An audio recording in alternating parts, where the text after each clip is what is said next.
D'aussi loin que je me souvienne, j'ai toujours été une voyageuse. Il y a quelque chose dans le fait de prendre la route, de traverser des villes inconnues et de voir les parties les moins connues de l'Amérique qui me pousse à continuer. Je ne suis pas du genre à m'attarder sur les lieux touristiques et j'évite les grandes villes, sauf si j'ai besoin de ravitaillement. La plupart du temps, je me promène dans les petites villes, sur les petites routes, dans des endroits dont personne ne parle vraiment. Mais c'est cette histoire qui me hante encore. J'ai traversé des dizaines d'États, j'ai vu des choses étranges, j'ai rencontré des gens encore plus bizarres, mais rien n'est comparable à ce qui m'est arrivé en Pennsylvanie il y a quelques années. J'avais fait un détour par l'autoroute principale parce que j'étais d'humeur à explorer l'arrière-pays. Vous savez, le genre d'endroit où vous conduisez jusqu'à ce que vous atteigniez un endroit dont vous n'avez jamais entendu parler. Quoi qu'il en soit, je me dirigeais vers cette portion de forêt, le genre qui semble s'étirer à l'infini. Puis, comme sorti de nulle part, il y avait ce vieux village au bout de la route. La première chose qui m'a frappé, c'est que l'endroit semblait mort, pas mort comme une ville fantôme. Il y avait des gens, au moins, quelques-uns que j'ai vus en passant, mais il n'y avait pas de vie. Vous voyez ce que je veux dire? Dans la plupart des endroits, il y a un rythme, un pouls. Ici, il n'y a rien, juste le silence. Les maisons étaient toutes de vieilles structures en pierre, manifestement construites bien avant l'ère moderne. Il n'y avait pas de rue principale, pas de magasin, juste des maisons et une sorte de salle de réunion au milieu du village. J'aurais dû faire demi-tour tout de suite, mais la curiosité a pris le dessus. J'ai décidé de m'arrêter dans l'une des vieilles tavernes pour manger un peu et peut-être poser des questions sur la ville. Les gens à l'intérieur n'étaient pas vraiment impolis, mais il y avait un air de suspicion dès que je suis entré. Ils ne m'ont pas regardé dans les yeux. Ils sont restés assis, penchés sur leur assiette ou leur boisson. Personne n'a même parlé lorsque je me suis assis à la longue table en bois dans le coin. J'ai commandé quelque chose de basique, scolazique, juste du pain et de la soupe, mais c'est là que ça devient bizarre. Pendant que j'attendais, j'ai remarqué quelque chose de bizarre chez les gens. C'est que ce n'était pas évident au début, mais plus j'observais, plus je me rendais compte qu'aucun d'entre eux ne semblait manger. Leur nourriture restait là, sans être touchée. Ils soulevaient leur cuillère comme s'ils allaient au nez prendre une bouchée, mais ils ne le faisaient jamais. J'ai essayé de ne pas y penser en me disant que j'étais juste paranoïaque, mais l'ambiance dans la pièce devenait de plus en plus étrange. Lorsque les plats ont été servis, j'ai remarqué que la soupe était froide. Pas comme si elle était restée un peu à l'écart, comme si elle était vraiment froide, presque glacée. J'ai demandé au serveur s'il pouvait la réchauffer, mais tout ce que j'ai obtenu, c'est un regard vide avant qu'il ne se retourne et s'en aille. C'est à ce moment-là que j'ai décidé de ne pas rester longtemps. Il y avait quelque chose d'anormal dans cet endroit. J'ai terminé aussi vite que j'ai pu. J'ai payé l'addition et je suis parti explorer un peu plus le village, pensant peut-être y trouver des réponses. L'endroit n'était pas très grand, juste quelques chemins de terre sinueux qui menaient à la forêt. En marchant dans le village, je n'arrivais pas à me débarrasser de ce sentiment d'être observé. Pas seulement par les gens qui passaient, mais aussi par quelque chose d'autre, quelque chose qui venait de l'ombre de ces vieux bâtiments, comme si des yeux invisibles m'observaient à chaque instant. Je n'avais pas l'intention de passer la nuit ici, mais le soleil se couchait plus vite que prévu et les chemins forestiers du coin ne sont pas vraiment réputés pour être sûrs après la tombée de la nuit. Je me suis dit qu'il valait mieux que je trouve un endroit où dormir et que je parte à l'aube. J'ai trouvé une petite pension de famille à la sortie du village, une autre vieille structure en pierre, probablement aussi ancienne que le reste de l'endroit. Elle était tenue par une femme d'un certain âge qui m'a jeté le même regard suspicieux que j'avais eu toute la journée. Mais elle m'a remis une clé et m'a indiqué les escaliers menant à une chambre. La chambre était aussi simple que possible. Des murs en pierre, un lit simple et une petite fenêtre qui donnait sur la forêt. Le plus étrange, il n'y avait pas de miroir. Il n'y en avait ni dans la chambre, ni dans la salle de bain, ni nulle part dans la maison. Sur le moment, je n'ai pas compris pourquoi c'était étrange, mais aujourd'hui, en y repensant, j'en ai des frissons. J'ai essayé de dormir, mais quelque chose m'empêchait de dormir. C'était encore cette sensation d'être observé. J'ai pensé que c'était peut-être juste le malaise du village, mais vers minuit, j'ai commencé à entendre des bruits à l'extérieur. Au début, c'était faible, comme quelque chose qui traînait dans les bois, puis cela s'est amplifié. Il y avait ce grognement bas et guttural, presque comme celui d'un animal, mais pas tout à fait. Je me suis levé et j'ai regardé par la fenêtre, mais il n'y avait rien. Juste la forêt sombre. Je me suis recouché en me disant que c'était juste mon esprit qui me jouait des tours. Mais à peine 1 heure plus tard, je l'ai entendu à nouveau, cette fois juste devant ma porte. Des pas lourds, lents mais délibérés, comme si quelqu'un ou quelque chose faisait les 100 pas juste derrière le seuil. Mon cœur battait la chamade, mais je suis resté immobile, respirant à peine, attendant que ça s'en aille. Après ce qui m'a semblé être une éternité, les pas se sont arrêtés et tout est redevenu silencieux. Lorsque j'ai enfin trouvé le courage de bouger, je me suis approché de la porte et j'ai écouté. Rien. Je l'ai lentement ouverte, juste une fente, et j'ai jeté un coup d'œil dans le couloir. Il n'y avait personne. Je me suis dit que quelqu'un du village se moquait de moi, qu'il essayait d'effrayer l'étranger. Mais au fond de moi, je savais que ce n'était pas si simple. Le matin n'arrivait pas assez vite, et à la seconde où le soleil se levait à l'horizon, j'étais prête à partir. J'ai pris mes affaires, je suis descendu, et c'est là que j'ai remarqué quelque chose qui m'a glacé le sang. Au milieu du sol de l'entrée, de la porte à l'escalier, il y avait de légères empreintes de pas boueuses. Mais elles n'étaient pas humaines. Elles étaient plus grandes, plus larges, avec des griffes au bout, comme si une sorte d'animal avait arpenté la maison. Mais il n'y avait pas de boue dehors. Le sol était sec comme un os. J'avais envie de courir, mais je me suis forcé à rester calme. J'ai quitté la maison le plus discrètement possible et je me suis dirigé vers ma voiture. Alors que je chargeais mes affaires, j'ai remarqué que certains villageois se tenaient à proximité, observant la scène. Ils ne disaient rien, ils restaient là, à regarder. Leurs visages étaient pâles, presque maladifs, mais leurs yeux étaient différents. Creux, froids, comme s'ils étaient à peine vivants. Je ne suis pas resté pour comprendre. J'ai pris la voiture et j'ai quitté le village comme si ma vie en dépendait. Dès que j'ai rejoint la route principale, j'ai eu l'impression de pouvoir enfin respirer à nouveau. Mais je savais que ce qui se trouvait dans ce village n'était pas seulement dans ma tête. Ce n'est que plus tard que j'ai commencé à reconstituer les choses. La nourriture froide, les repas non consommés, les comportements étranges, l'absence de miroir et ces empreintes de pas. Je ne sais pas ce que cache ce village, mais je suis certain d'être tombé sur quelque chose de bien pire qu'une simple bourgade de l'arrière-pays. Après avoir quitté le village à toute vitesse, j'ai essayé de me débarrasser de l'impression que quelque chose m'avait suivi, mais elle s'est accrochée à moi comme une seconde peau. Mon cerveau s'efforçait de donner un sens à ce que je venais de vivre.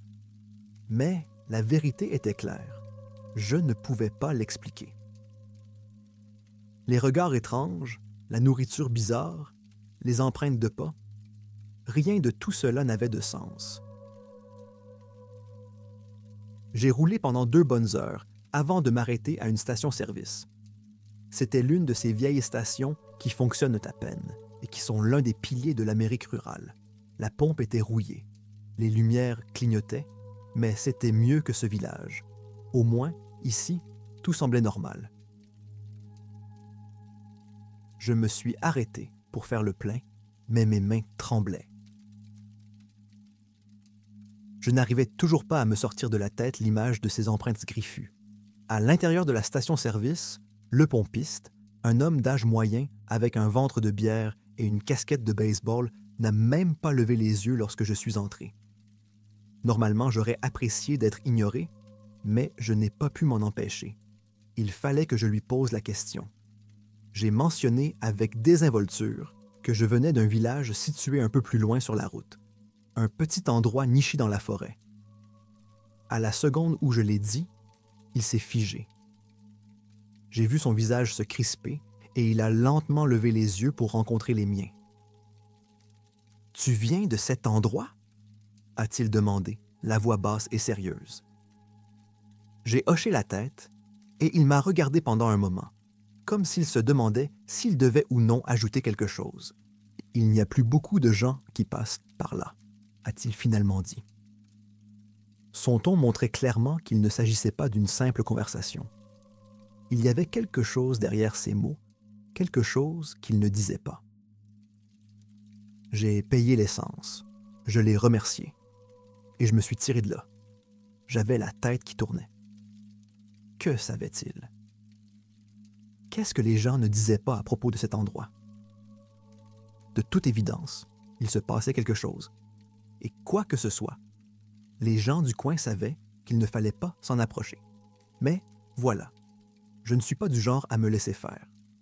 Même si mon instinct me disait de laisser tomber, de partir en voiture et de ne plus jamais penser à ce village, ma curiosité me rongeait.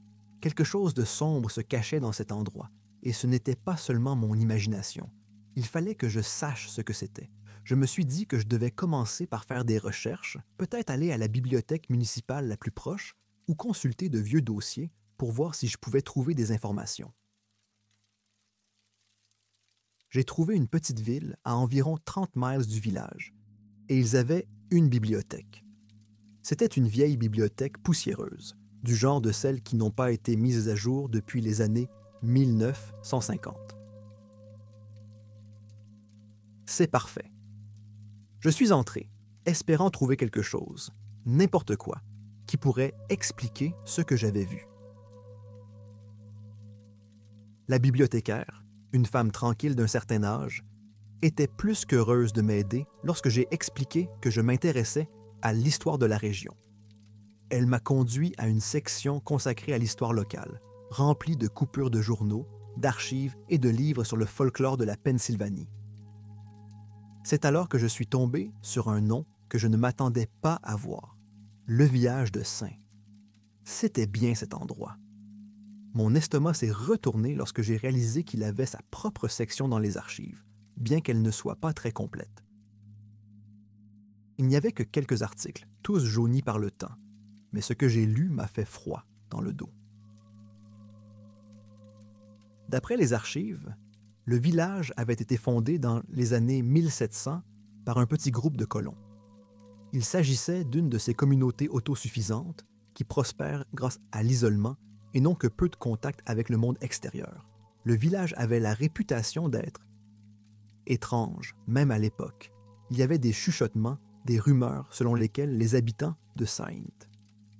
Lithia était impliquée dans de sombres rituels, qu'ils étaient maudits, mais rien de concret n'en est jamais ressorti.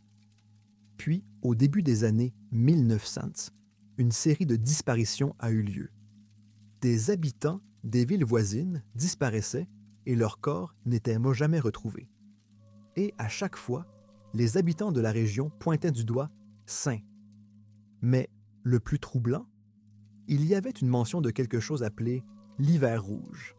C'était vague, comme si l'auteur de l'article n'osait pas dire ce qui s'était réellement passé, mais il mentionnait un hiver brutal au début des années 1900, au cours duquel plusieurs familles avaient entièrement disparu.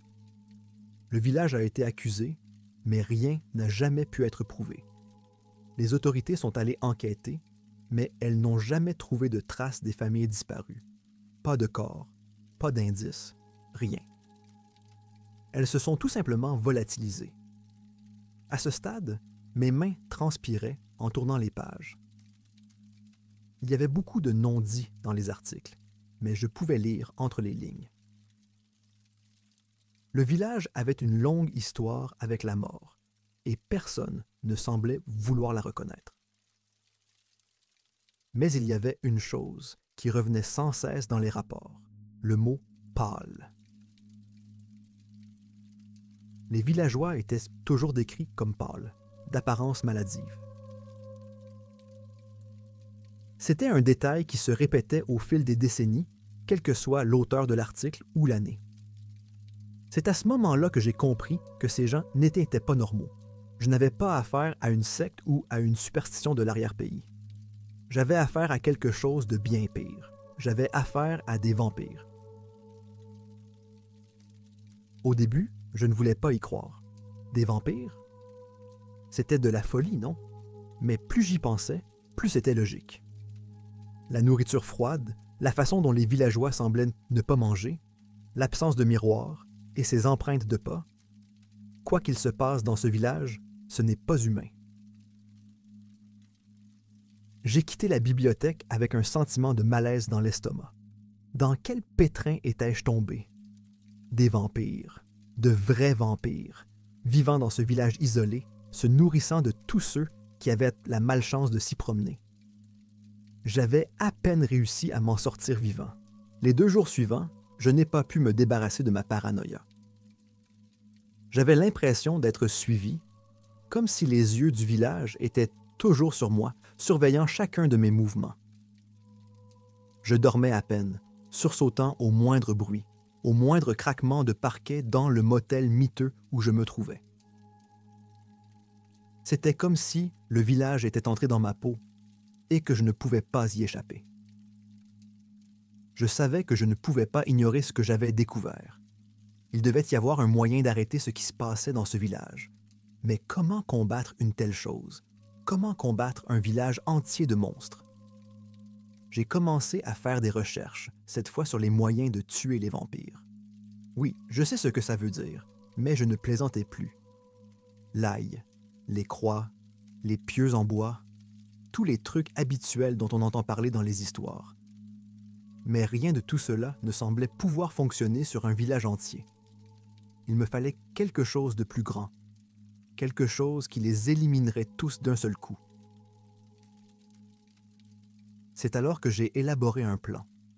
C'était fou, imprudent et probablement suicidaire, mais je ne pouvais pas rester les bras croisés. Ces choses s'attaquaient aux gens et personne ne semblait le savoir ou s'en soucier.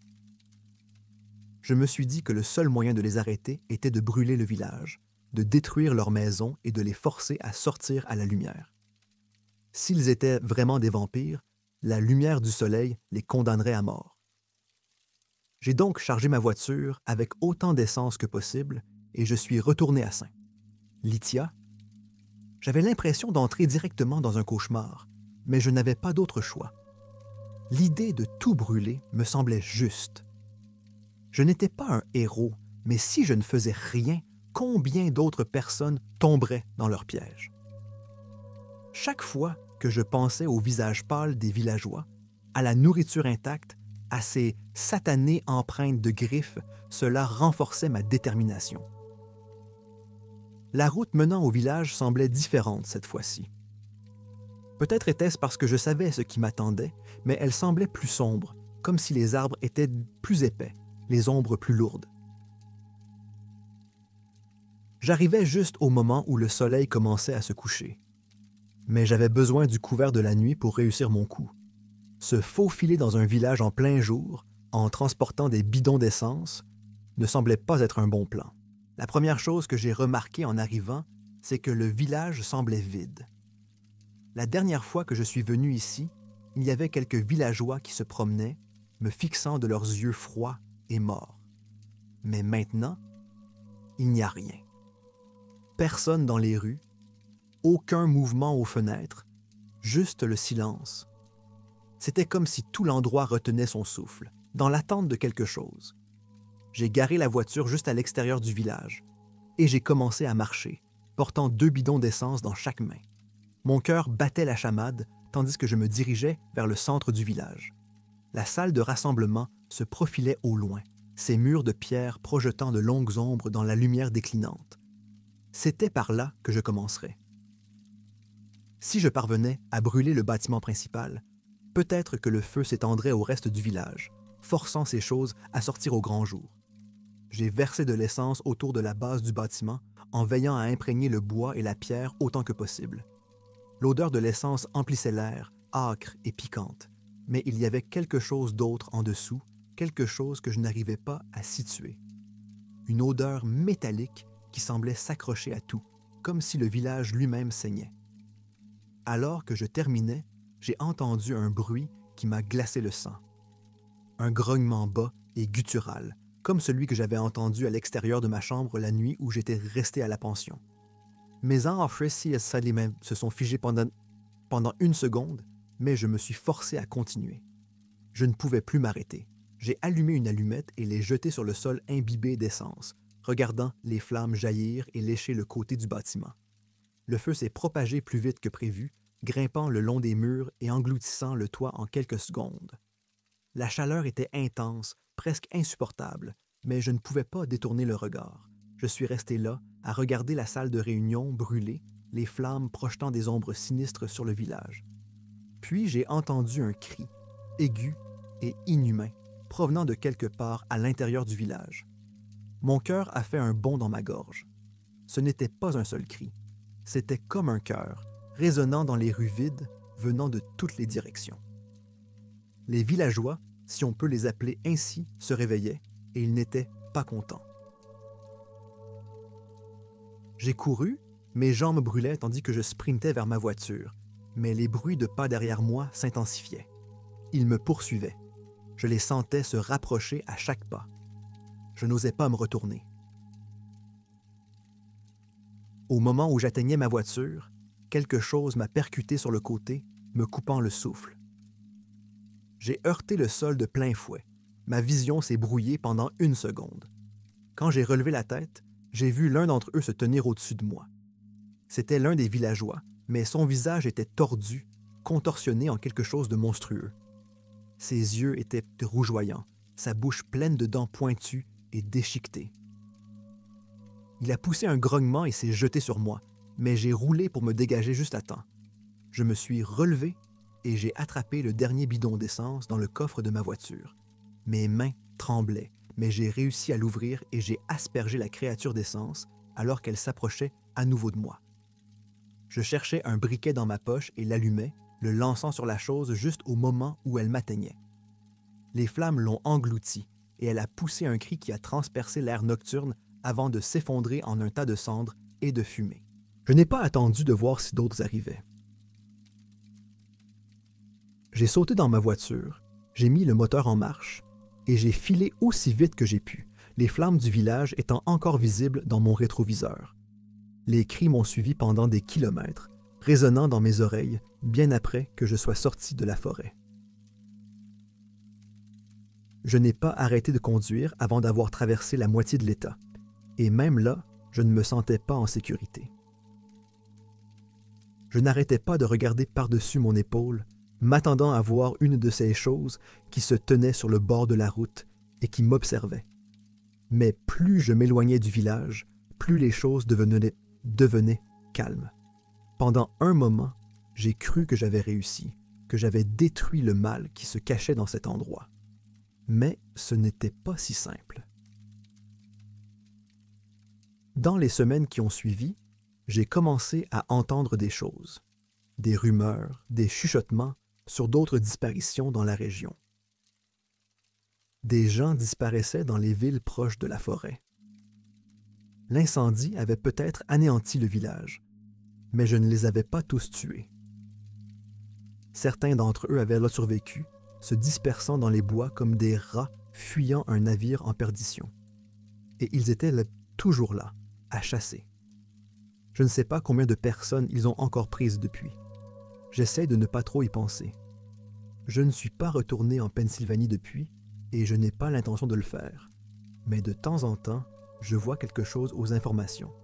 Une personne disparue, une mort étrange dans une petite ville. Et je me demande s'ils sont toujours là, tapis dans l'ombre, attendant leur prochaine victime.